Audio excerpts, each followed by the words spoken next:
सुप्रभात बच्चों, हिंदी की कक्षा में आपका स्वागत है। आज हम अभ्यास सागर से दूसरा पाठ चिट्ठी के अक्षर पढ़ेंगे। व्याकरण का विषय है अनुस्वार और अनुनासिक।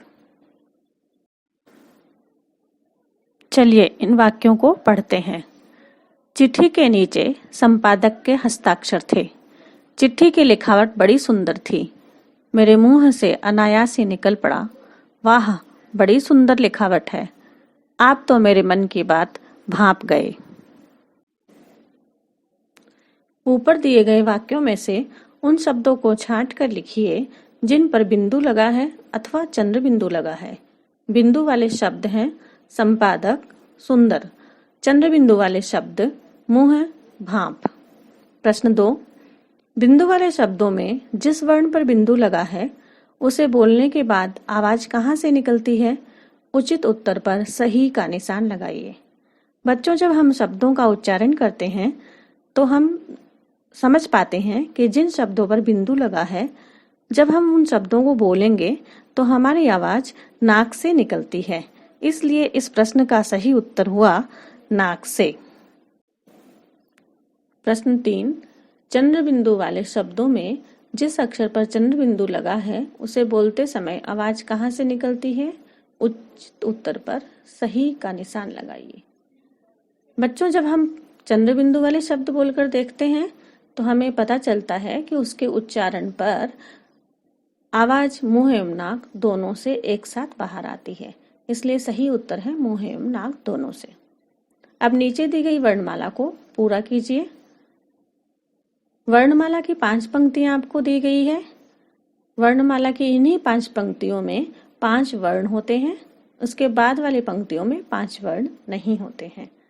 अब हम 5 पंक्तियों के 5-5 वर्णों को पूरा करेंगे और पहली पंक्ति का जो पहला वर्ण है उसी के आधार पर उसका वर्ग है। आप इसको ये समझ सकते हैं कि जैसे ये अपने अपने रो के रो मॉनिटर हैं।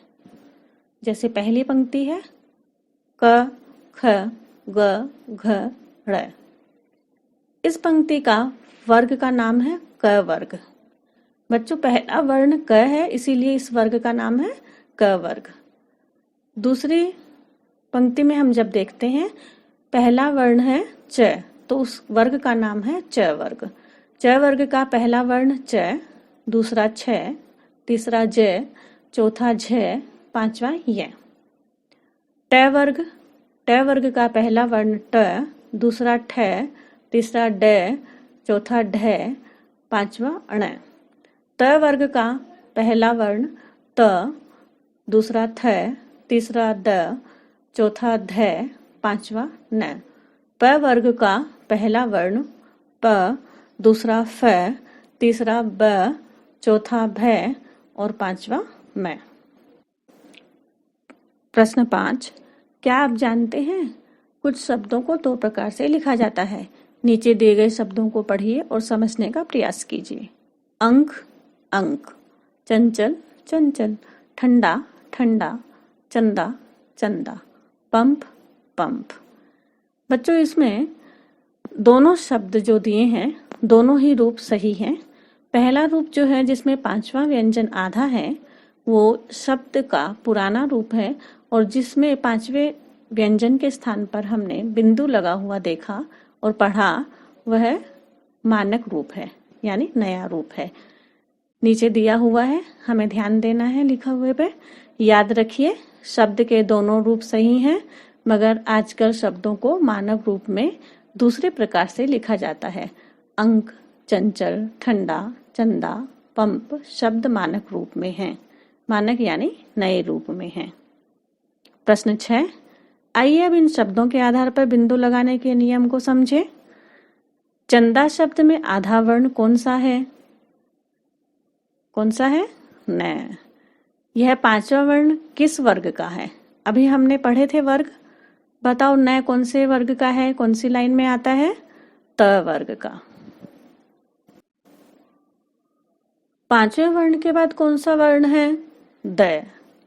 5वें वर्ण के बाद वर्ण किस वर्ग का है? यानी चंदा शब्द में न 5वां वर्ण है, उसके बाद द आया है। द कौन सी लाइन में आता है? वो कौन से वर्ग का है? त वर्ग का। क्या पांचवा वर्ण और उसके बाद वाला वर्ण एक ही वर्ग के हैं? बिल्कुल सही, हाँ, एक ही वर्ग के हैं। चंदा शब्द में पांचवें वर्ण के स्थान पर किसका प्रयोग किया गया है? बिंदु का। क्या चंदा शब्द के पांचवें वर्ण में ए स्वर है? नहीं। जब व्यंजन में ए स्वर नहीं होता है तभी वो व्यंजन आधा होता है। याद रखिए, यदि पांचवें वर्ण के बाद वाला वर्ण उसी के वर्ग का कोई अन्य वर्ण हो तो उस पांचवें वर्ण की जगह बिंदु का प्रयोग किया जाता है। यह बिंदु पांचवें वर्ण से पहले वाले वर्ण पर लगाया जाता है। इस बिंदु को अनुस्वार कहा जाता है। प्रश्न 7, नीचे दिए गए शब्दों में पांचवें वर्ण के स्थान पर अनुस्वार चिन्ह लगाइए। अभी हमने एक नियम पढ़ा था ना, पांचवें वर्ण के स्थान पर जब हम अनुस्वार चिन्ह लगाते हैं तो वह अनुस्वार चिन्ह कहाँ जाता है? पांचवें वर्ण से पहले वाले व्यंजन पर। इसी नियम को ध्यान में रखते हुए हम अनुस्वार का प्रयोग करेंगे। रंग, मंजन, डंडा, अंत, कंपन, दिनांक, पंचम, पंडित, गंदा, अंबर। नीचे दिए गए शब्दों में उदाहरण के अनुसार सही स्थान पर अनुस्वार चिन्ह लगाइए और वाक्य बनाइए। रग, रंग। और रंग का वाक्य बनाया हुआ है, सुशीला लाल रंग के फूल लाई थी। हमें दो शब्द दिए गए हैं, गदा और चिता। हमने अनुस्वार लगाया गंदा और चिंता। इन दो शब्दों का आपको वाक्य में प्रयोग करते हुए लिखना है। यह आपका गृह कार्य है।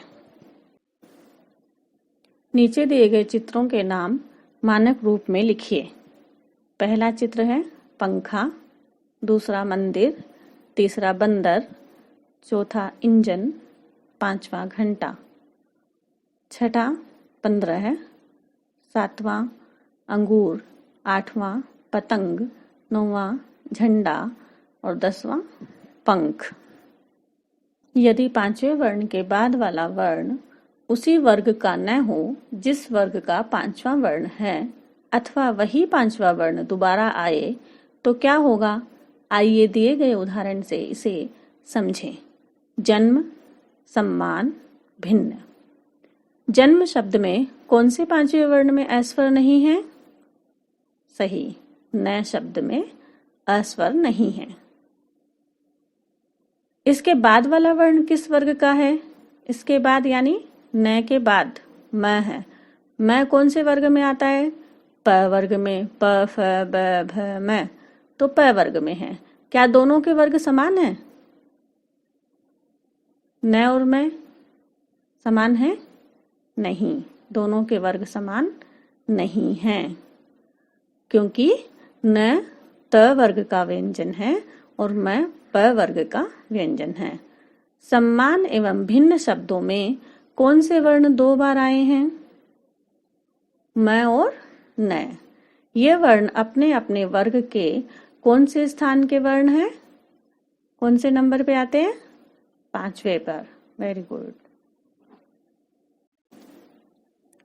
याद रखिए, यदि 5वें वर्ण के बाद किसी दूसरे वर्ग का वर्ण आए अथवा वही 5वां वर्ण दोबारा आए तो अनुस्वार चिन्ह का प्रयोग नहीं किया जाएगा। नीचे कुछ शब्द दिए गए हैं। जिन शब्दों में अनुस्वार चिन्ह का प्रयोग किया जाएगा उनके सामने हाँ तथा जिन शब्दों में अनुस्वार चिन्ह का प्रयोग नहीं किया जाएगा उनके सामने नहीं लिखिए। बच्चों, ये हाँ और नहीं का उत्तर अभी हमने जो नियम पढ़ा उसके आधार पर देना है। सुंदर शब्द में अनुस्वार चिन्ह का प्रयोग होगा या नहीं होगा, इसलिए हम उसके सामने लिखेंगे हाँ।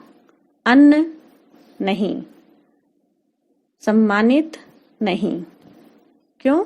क्योंकि अन्न और सम्मानित में न और मैं क्रमशः आधे के बाद पुनः पूरा रिपीट हुआ है, इसलिए यहाँ पर अनुस्वार का प्रयोग नहीं किया जाएगा।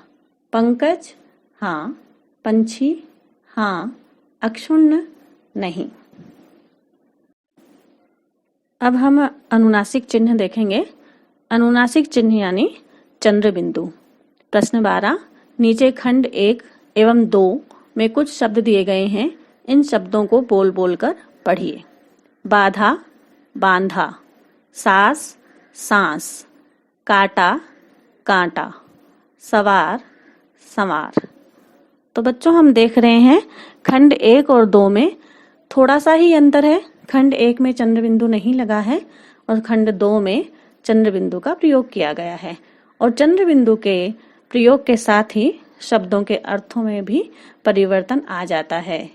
जैसे कि बाधा, रुकावट, बांधा, बांधना, सास जो रिलेशन होता है वैसे सास, जैसे सास बहू, सांस, सांस यानी श्वास, काटा, काटना, कांटा जो पेड़ पौधों पर होते हैं, कांटा गुलाब के साथ होता है कांटा, थ्रोन, सवार, सवार यानी किसी चीज की सवारी करना, गाड़ी की सवारी करना, घोड़े पर सवार होना, और संवार सजाना।